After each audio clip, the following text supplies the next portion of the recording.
Hey everyone, welcome back. Ever scrolled through the comments on a TikTok video and felt like you needed a translator? Yeah. I feel like TikTok has its own language, and today we're going deep on TikTok slang, those words and phrases and emojis that are taking over the app. Yeah, it's really interesting how TikTok has become this hub for creating a new dialect. We'll be looking at terms like, FYP, cap, even diving into how emojis like that fire emoji are used in very specific ways on TikTok.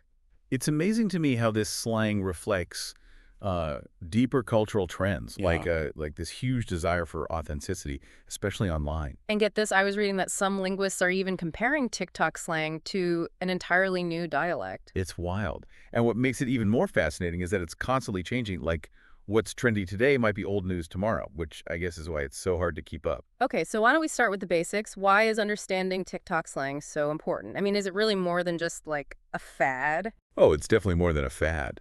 It's driving trends, shaping challenges, and even fueling social movements. Mm.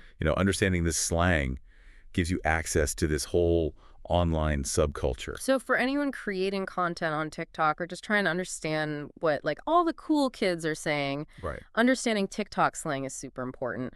Okay, so let's break down some of these terms. I see FYP everywhere. Yeah. What's that all about?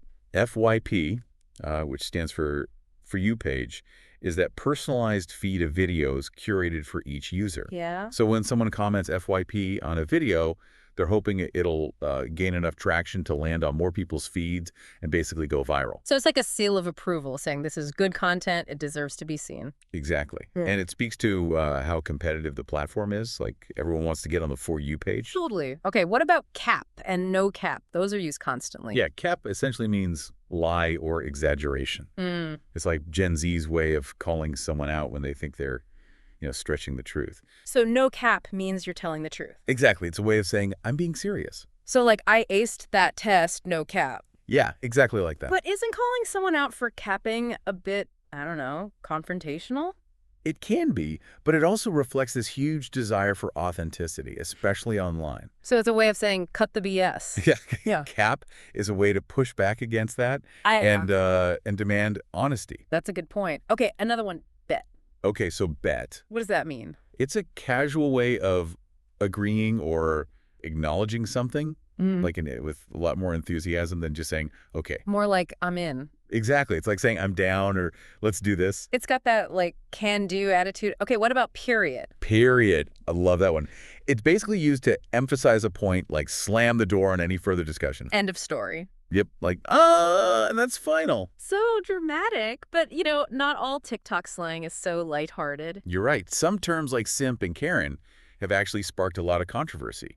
Okay, let's unpack these. Sure. What about simp? I know it's often used negatively. Right. Simp usually describes someone, usually a man, who is like overly attentive or submissive to someone else. Hoping to get their attention. Exactly. Yeah. And implies that that behavior is somehow weak or like pathetic. But aren't we all just trying to impress people we're into? I mean, yeah, but simp goes beyond just harmless flirting. It's often used in a pretty judgmental way. I see. So it's like you're putting someone on a pedestal. Exactly. And it's definitely sparked a lot of debate online about gender roles and expectations. Yeah, it really makes you think. And then there's Karen.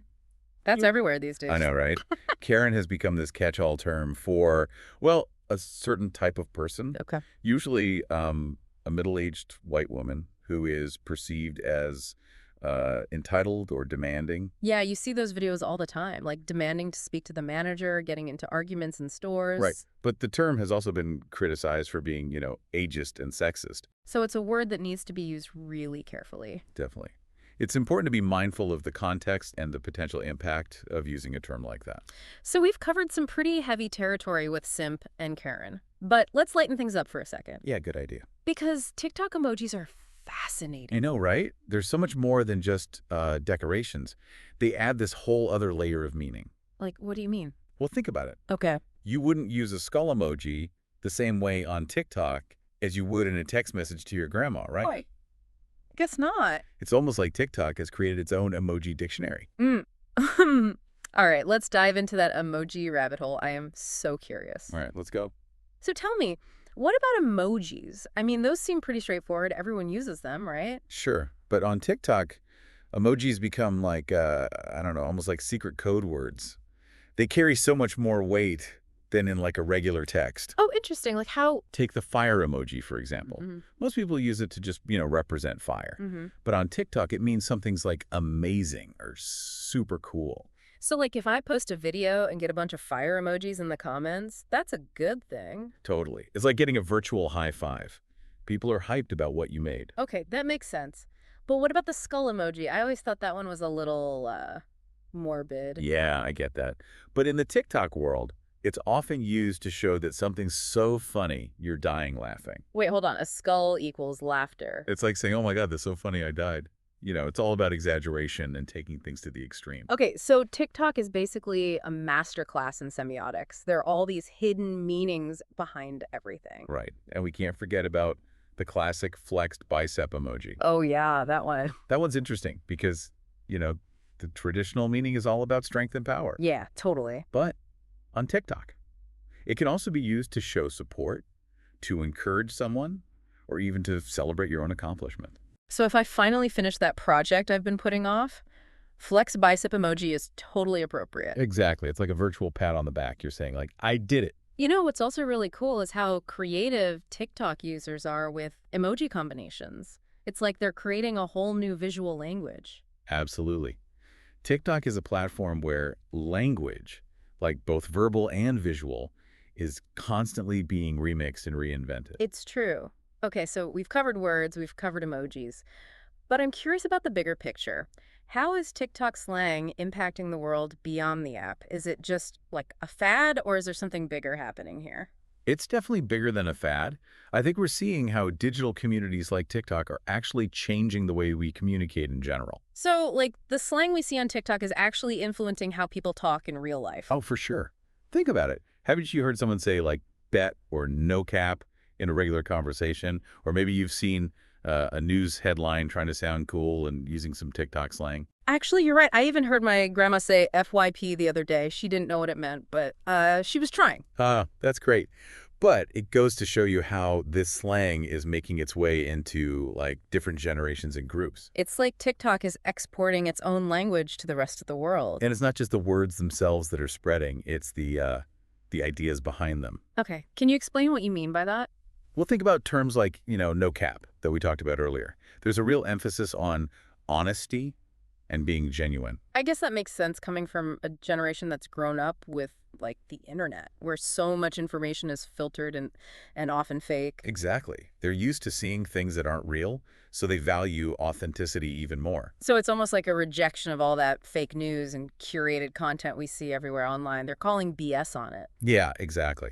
But it's not just about being honest and truthful. It's also about being, creative and playful with language. Like TikTok slang is so full of humor and inside jokes and clever references. And that reflects the fun, quirky nature of TikTok itself, right? Absolutely. It's about, expressing yourself, having a good time, and finding people who share your sense of humor.